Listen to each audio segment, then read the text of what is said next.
నిజం చెప్పులేసుకునే లోపు అబద్ధం ఊరంతా చుట్టొస్తుందన్నటువంటి సామెతకి సజీవ సాక్ష్యం. రైల్వే జోన్ అన్నటువంటిది 2019 ఎన్నికలకు ముందు కేంద్ర ప్రభుత్వం ఇచ్చినటువంటి హామీ.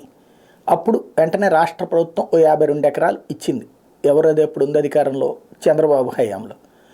ఆ తర్వాతన రైల్వే శాఖ దాన్ని తప్పుబట్టింది. ఆ స్థలం కరెక్ట్ కాదు, కాంట్రవర్షియల్ స్థలం అని చెప్పేసి.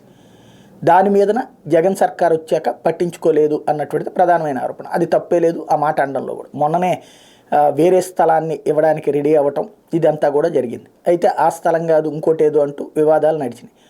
రైల్వే జోన్ పెట్టడానికి మేము సిద్ధంగా ఉన్న, స్థలం ఇవ్వట్లేదని మొన్న అశ్విని వైష్ణవ్ అంటాం. దాని వెనకాల ఆయన ఒరిస్సా వాడు కావాలని చెడగొడుతున్నాడు అంటూ సాక్షివాడు ప్రొజెక్ట్ చేయడం ఇదంతా జరిపోయింది. అయితే అసలు నిజం మాత్రం సమాధి అయ్యింది ఏంటి అంటే, నిన్న తెలుగుదేశం పార్టీకి సంబంధించిన కనకమేడల రవీంద్ర కుమార్ అడిగినప్పుడు రాజ్యసభలో చెప్పిన సమాధానం, గతంలో ఇచ్చినటువంటి స్థలం ఏదైతే ఉందో రైల్వే జోన్కి సంబంధించి దక్షిణ కోస్తా రైల్వే జోన్ ఏర్పాటుకి రాష్ట్ర ప్రభుత్వం భూమి కేటాయించలేదని కేంద్ర మంత్రి చెప్పారు. అయితే రాష్ట్ర ప్రభుత్వం మాత్రం భూమిని కేటాయిస్తూ తాము లేఖలు రాసిన రైల్వే శాఖ ముందుకు రాలేదని పేర్కొంది.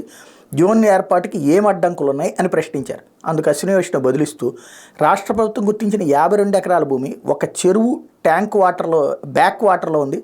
అది ముంపు ప్రాంతం, కార్యాలయ నిర్మాణానికి అనువైంది కాదు. అందువల్ల నిర్మాణానికి అనువైన భూమిని గుర్తించాలని రాష్ట్ర ప్రభుత్వానికి చెప్పాం. ఇది అసలు పాయింట్. అంటే ఆ స్థలాన్ని ఇచ్చింది ఆనాడు వివాదాస్పద స్థలం అని నేను ఎప్పుడో చెప్పా. అది అంతే. గిరిజన విశ్వవిద్యాలయానికి ఇచ్చింది అంతే. IIITకి ఇచ్చింది అంతే. వాటి కారణంగా నాడు మోడీని ఇరకాటంలో పెట్టడానికి లేదా కేంద్ర ప్రభుత్వాన్ని చాలా చులకనగా చూస్తూ కేంద్ర సంస్థలు ఆంధ్రాకి వస్తున్న దాన్ని ఆపడం ద్వారా బీజేపీ ఏం చేయలేదని చెప్పేందుకోసం నాడు బీజేపీ తెలుగుదేశం పార్టీ వేసిన ఎత్తుగడలో భాగమే రైల్వే జోన్కి సంబంధించిన ఆలస్యం. దాన్ని సరిచేయటం జగన్ సర్కార్ వల్ల కాలేదు. ఇది ఖచ్చితంగా వీళ్ళకి వల్ల కాలేదు. ఆనాడు జరిగింది తప్పేనన్నటువంటి నిజం స్పష్టమవుతుంది.